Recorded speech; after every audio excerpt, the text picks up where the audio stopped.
the main Glasgow East by-election candidates. In a moment, I'll be talking to the SNP's John Mason. Last Thursday, the programme heard from Margaret Curran. Tomorrow, it'll be the turn of the Liberal Democrat, Ian Robertson. But tonight, we'll hear from the SNP challenger, John Mason. First of all, though, let's take a quick look at his career so far. How do you do, John Mason? John Mason is the SNP's longest-serving councillor in Glasgow. He was elected 10 years ago when the SNP formed a tiny minority in the city chambers. The introduction of proportional representation for last year's local elections means he now leads a group of 22 SNP councillors, by far the largest opposition to the Labour administration.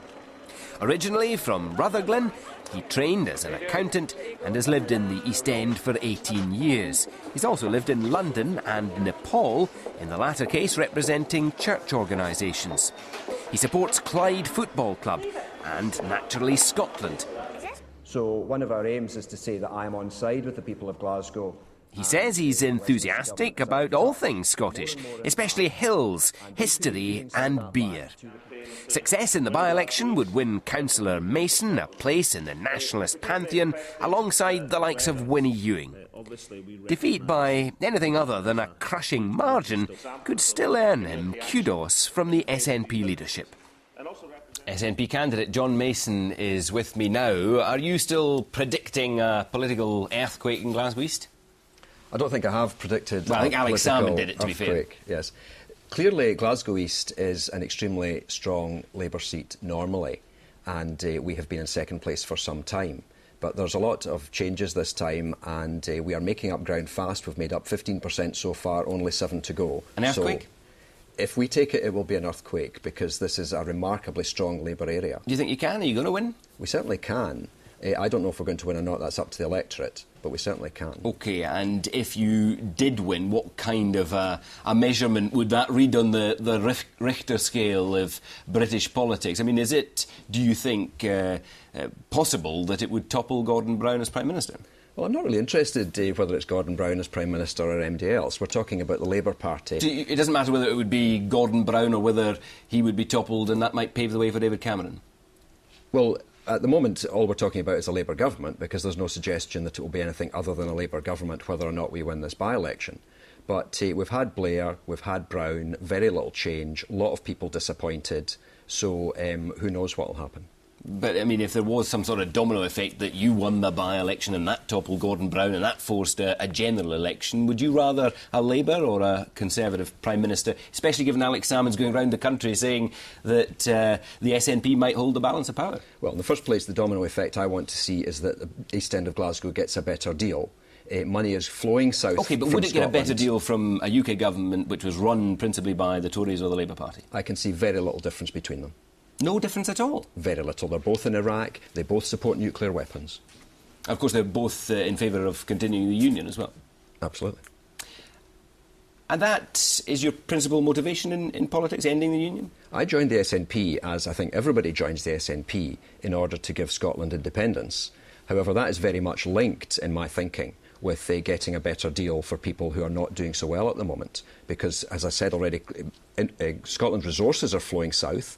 Over the last few months, there's been £6,000 million extra going to the Chancellor, and we would like to see some of that coming back. And I believe if we win the by-election, that will put great pressure on the government to send some of that money back to Scotland. But why is the government going to change its policy based on one extra SNP MP? Well, I think a by-election loss for Labour in the East End of Glasgow would be pretty catastrophic for the Labour Party, not just for one person. And they will have to take notice. If we send another Labour MP down there, then things are just going to carry on as before. But we want to send a message to Gordon Brown. But principally, you want to go to a parliament that you don't believe in to help encourage it to decide to allow Scotland its independence, right? Yes, I want to see it to be an ambassador for Scotland, to get a better deal for Scotland. Scotland is getting a raw deal at the moment, and you can see that very clearly. Wait a in the minute, East do you want End. a better deal, or do you want independence for Scotland? For the first stage, I want a better deal, and for the second stage, I want independence. All right, so you're a twin-track nationalist, a two-speed nationalist. The two go hand in hand, the independence and the bit more resources. because we've got all this oil in this country, and yet we have people struggling to pay their gas bill. There's something wrong there. But I don't understand, because a couple of years ago you told a newspaper, I'm in politics for one reason, and that is to break up the UK. In old language, that would make you an SNP fundamentalist. Now you're saying, oh, as long as we get a better deal, independence can wait. No, I'm certainly not saying that. Everyone in the SNP wants independence for Scotland, and hand in hand with that goes getting a better deal for people who are struggling at the moment with their petrol prices, their food prices, their fuel, their gas. What's most important out of those two things? They're inseparable. These things go hand in hand. We want independence for Scotland so that we are, A, being able to use our own money, and B, not wasting it on nuclear weapons and the war in Iraq. So people can't get a better deal in Glasgow East without independence? Well, it looks like it, because Labour is following exactly the Tory policies. So you are a hardliner on the question of independence? I think the whole SNP wants independence. There's no question about that. You take a hard line? I think we all take a hard line. OK. Let's say you did win this by-election and became the MP for Glasgow East. Would you stand down as a Glasgow City Councillor? Yes, the following day. And you think your rival, the Labour candidate, should hold only one political office at a time? Well, I think it's for the people of the East End of Glasgow to make that decision. I think that I want them to consider that. I would like them to consider, would they like to have one voice for the East End or two voices? Because it seems to me that two voices would be better for the area than just one voice. OK, well, let's talk a little bit about some of the problems faced by that constituency and indeed much of the country. Knife crime is the big news story today for obvious reasons. Do you support the plans for there to be a presumption of prosecution for carrying a knife, as proposed by Gordon Brown, or do you think that David Cameron's approach, a presumption of prison, would be a better approach?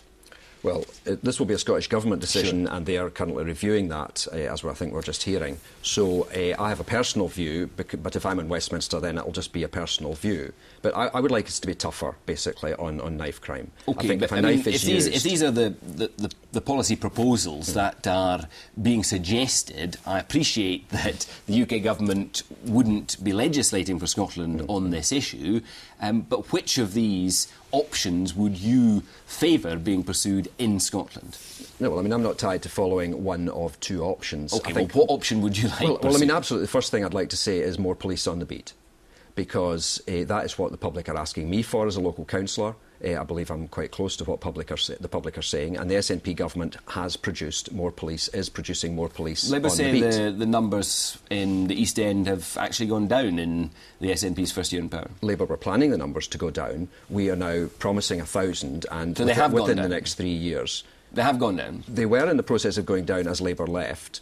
The SNP is in the process of bringing them back up again, and in fact not just back up, but up 1,000, 750 in Strathclyde over the next 3 years. Should people go to jail if they are caught carrying a knife in the East End? I certainly think if a knife is involved in a crime, I would be pretty keen that they went to jail. But what about just for carrying the weapon, yes, carrying the potential?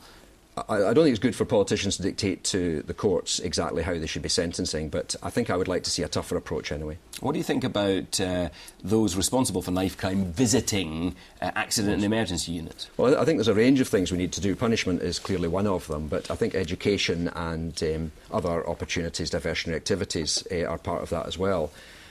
I mean, I think the victim has to be remembered in all of this, and I think a lot of victims might not be totally comfortable with having the perpetrators just face-to-face with them. I had a coffee this morning as part of the campaigning in Shettleston, and this lad, an 18-year-old, pulled up his football shirt and showed us a scar from here to here where he had been slashed recently. And, I mean, that makes me feel very much for the victim, you know.